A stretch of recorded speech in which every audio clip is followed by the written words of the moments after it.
Battlefield 2042 was a hot mess when it came out, and here we are 6 months later and the Steam numbers are showing that it is not doing very well. Now, does that mean it's one of the worst shooters on the Xbox platform? Yeah, that's debatable. Does that mean you should play it anytime soon? Nope. First-person shooters have really been missing the mark over the past year. You had Halo Infinite that leapt out of the gate, but then has sputtered out. You had Call of Duty Vanguard, which was mediocre at best when it first came out, and most recent activity shows that between Vanguard and Warzone, they've lost over 50 million players, which is about a third of their player base, so it's also not doing very well. Prove you can still fight, soldier.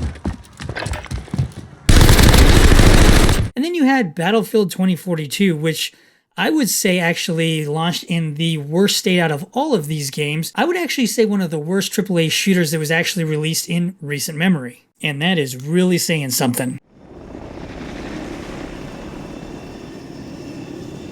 Now, if we go back in time to Battlefield 2042's beta, which was on October 6th through the 9th of 2021, it wasn't all that great. And I won't deny it. I was actually really excited for this game when it was announced and then got into the beta. But then I played the beta and a lot of questions started to come up. Why is there no scoreboard in this game? Why can't I chat with my team? Why can't I chat with the overall bigger team? Why can't I change my loadout unless I'm actually in a match? Why am I falling through the earth? Why is this gun not firing? Or why is it not hitting correctly or even reliably? Why does my aircraft blow up or not blow up at random intervals? Why does it take so long to get back into the fight? I'm basically having to run across this gigantic map. Why does my specialists sound like they should be in Fortnite? Why am I lagging so damn hard? What the hell's going on with the camera when I die? And I crashed a lot. Now, the matter of the fact of this particular game is that it was pushed out way faster than it should have been to meet a specific time frame. And usually this is in the case of a holiday season. I'm sure DICE and the dev team did everything in their power to release a product that worked, but in the end, this really just did come down to the dev team not having enough time to really polish this game. Now, you did have EA go through and say that, hey, we're delaying this game a month so we can put some additional polish on it, but I'm not exactly sure what they were trying to polish.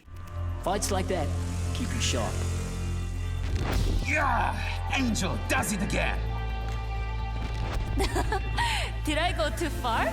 Now that brings us to where Battlefield 2042 is today. So I went and looked on April 26th and I went at Steam charts. And if I was to look at the concurrent 24-hour player count, you're looking at 3,021 as a 24-hour peak. And then playing just a few minutes ago, you're looking at 2,468. Now, this was during peak playing times. So it's not as if this was some random time. 3,000 down from an all-time peak of just over 100,000 is a massive drop. And if you're looking over the last, 30 days or so, it's not looking much better.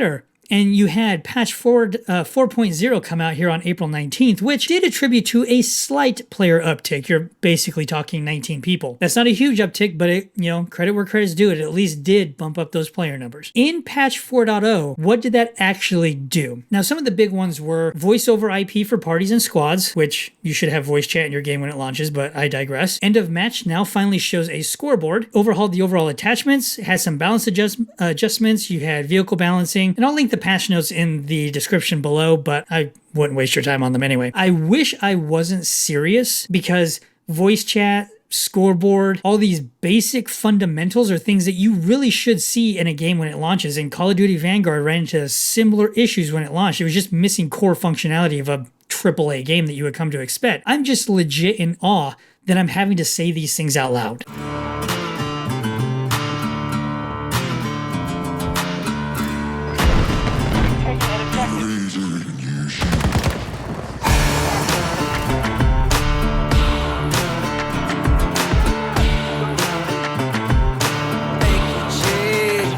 Now that does bring me to the core of this video of should you spend your time on this game after this patch? And patch 4.0 did bring some quality of life improvements, but I wanted to give it some time to really see if it was something that would be worth your time. Now the game itself did run better, so I'll give credit where credit is due. I did run into some problems getting the scoreboard to come up, and then sometimes I would go to try to bring up the scoreboard and nothing would happen. I tried on both controller and keyboard just for the hell of it, and I ran into the same issue on both, so I'm not exactly sure, but definitely still some bugs to work out on the scoreboard. But when I did play the game overall, it was okay. The vehicles still kind of overpowered in my opinion. You still have choppers flying around just killing anything that moves, and it's really a pain in the ass. But overall, Now, to be fair, I haven't played this game since launch, so between that hot mess of a launch and patch 4.0, I haven't seen a lot in between. So I'm going from there to now. With that being said, the game at least does play better than it did at launch. So you can actually fire your gun. You can hear audio in game. You don't typically fall through the world, at least not in my experience. You can't drive hovercrafts over the side of skyscrapers and,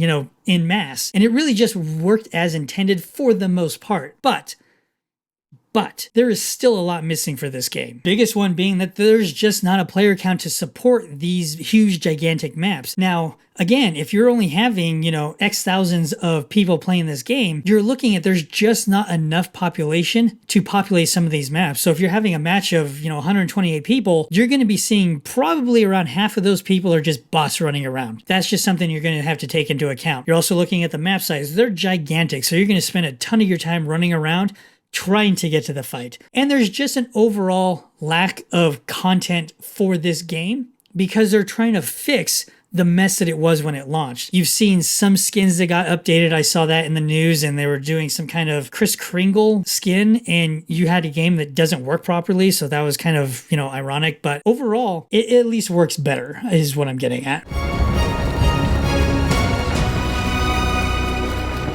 Not much left to fight with. One last push.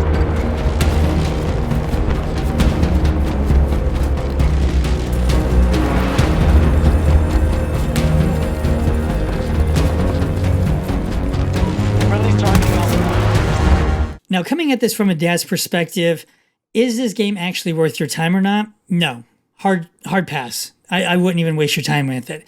If you're really strapped for time, there are a lot better games that you can play besides Battlefield 2042. It's getting patched. They put some folks into management positions that could potentially push this game to be a better game. And I do foresee if that does happen and it gets to a steady state, then I can see this game going more of a free-to-play option to start to pull more people in to then start to build upon it. But at this point, paying, full price or even a sale price for that matter, this game isn't worth your time at this point. And if you're unsure of what Xbox games to play, make sure to check out my playlist going over different Xbox games that may be worth your time, and I'll see you over there.